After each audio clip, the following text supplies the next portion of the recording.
Des images inédites. Les scènes se déroulent à Sébikotane, dans 2 endroits, aux alentours de l'usine Fabri Métal et près de la Société métallurgique d'Afrique, Someta. Âgés entre 7 et 15 ans, ces mômes, à l'âge d'aller à l'école, escaladent ces camions à la recherche de ferraille qu'ils vont revendre au péril de leur vie. Je ne cautionne pas la présence des jeunes ici car c'est un milieu à risque. Il y a très souvent des accidents et c'est généralement avec des enfants qui ont à peine 10 ans.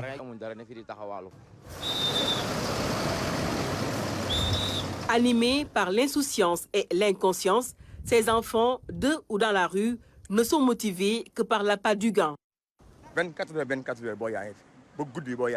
24 heures sur 24, ils sont là. Ce sont des enfants qui n'hésitent même pas à passer la nuit ici. C'est vraiment un danger public.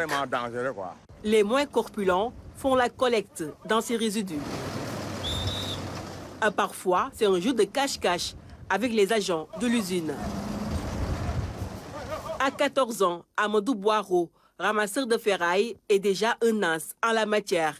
Ici, il est considéré comme le patron du groupe.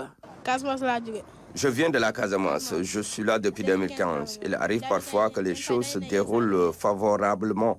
Mais d'autres fois, elles prennent une tournure moins favorable. Un autre profil tout à fait atypique, Abdourahmane Baldé, élève. À ses heures perdues, il est ramasseur de ferraille pour gagner sa vie, nous dit-il. Parfois, je me rends ici pour faire de petits boulots dans le but de me faire de l'argent. À l'arrivée du camion, nous marchandons avec les vendeurs jusqu'à trouver un terrain d'entente.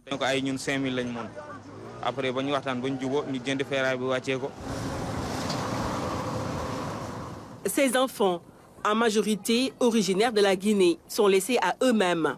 Mal vêtus, exposés à des maladies de la peau à cause du manque d'hygiène. Cette situation est une grave atteinte aux droits des enfants en termes de droit à la santé, droit à l'éducation, droit à être dans un environnement protecteur. On demande aussi qu'il y ait des efforts collectifs qui soient faits pour mettre fin à cette pratique.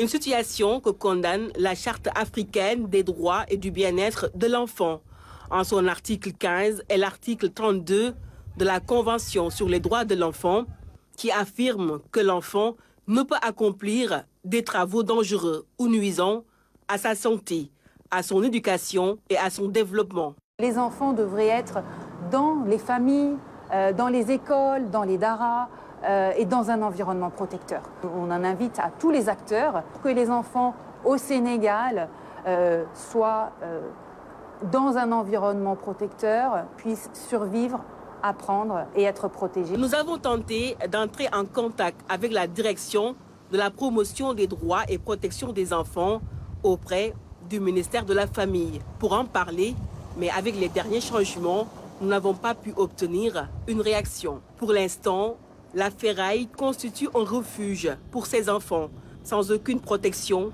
victimes de l'exploitation.